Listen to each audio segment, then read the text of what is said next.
is going on, my favorite fish people? So I'm sitting here in the parking lot at the shopping center waiting for my wife and my niece to finish their little shopping spree that they went on today.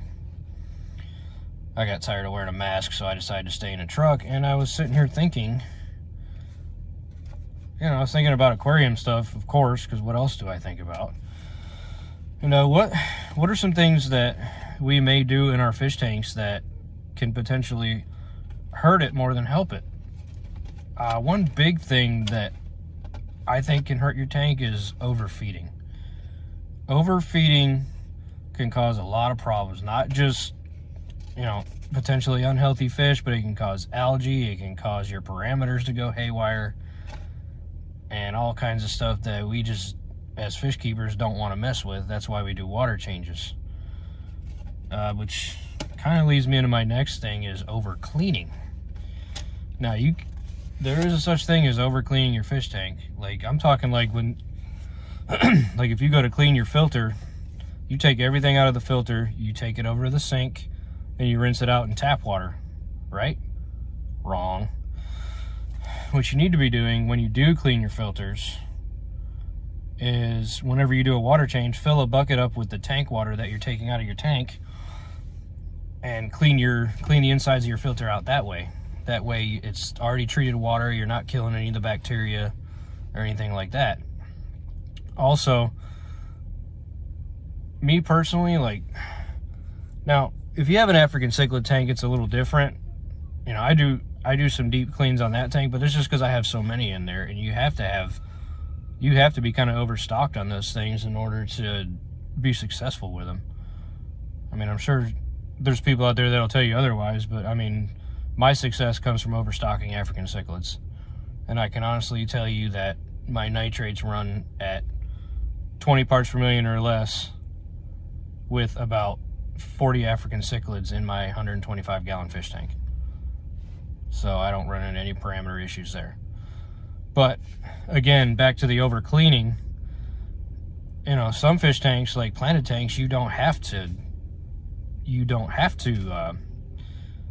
gravel vac every time. You basically just water in, water out. I'm not a plant expert, but I do know, just from the one planted tank that I keep, you really don't want to do too much to that tank, because the plants pretty much eat the nitrates and feed off of the waste in there.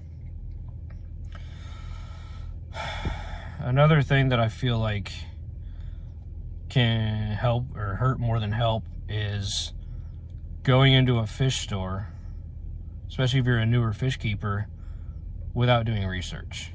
Of course, we all go into the fish store, we see this beautiful fish. I'm going to use a flower horn as an example. You go in there, you see this beautiful, red and green and white, all kinds of colors, with this big old beach ball on his head. And you think, oh my God, that is the most beautiful fish I've ever seen in my life. Well, true, it probably is one of the most beautiful fish you've ever seen in your life, but do you know what you need to take care of that fish? You can't just buy a 15, 20 gallon tank off the shelf and just stick it in there, because, those things get big. You also really can't put anything with them, because, from things I've seen, they pretty much kill whatever you put in there with them. You might get lucky, but it's a ticking time bomb. But I can't stress it enough. When you get into this hobby, you have this wonderful little machine in your pocket called a smartphone. Use it. Google is wonderful. Get into some fish groups on Facebook. Some of them can be the devil, but there are some good ones. I'll give you a few just off the top of my head. The KG Tropicals Facebook page is called Tank Talk, is a wonderful Facebook page. Also, if you're into the FishTube live streams, the FishTube notification page, there's also some good information on there besides just when the live streams are going to be happening. But basically, I really can't stress enough to do your research. Research the fish you want to keep. Just because maybe you want to keep neon tetras, just because they're the most popular fish and one of the smaller fish. It doesn't mean you don't need to do your research on them. They still have specific needs, specific water temperature, specific pH. You know, it'll suit you very well to do your research. And let's see. One more thing, and this is probably going to tie into my second topic, which was overcleaning. You really want to pay attention to your parameters, especially ammonia. Ammonia is what I like to call a silent killer. Like, you'll know because your water will start smelling a little funny and it might get a little yellowish tinge to it. That's when you need to be, if you start getting ammonia, you need to be on your game. You need to be doing water changes. You need to be trying to figure out what's causing it. It could be overfeeding. There could be a dead fish buried in the substrate. But you really need to be on top of your game. Anyways, guys, I thought I'd just get on here for a few minutes and chat with y'all, share my thoughts with y'all.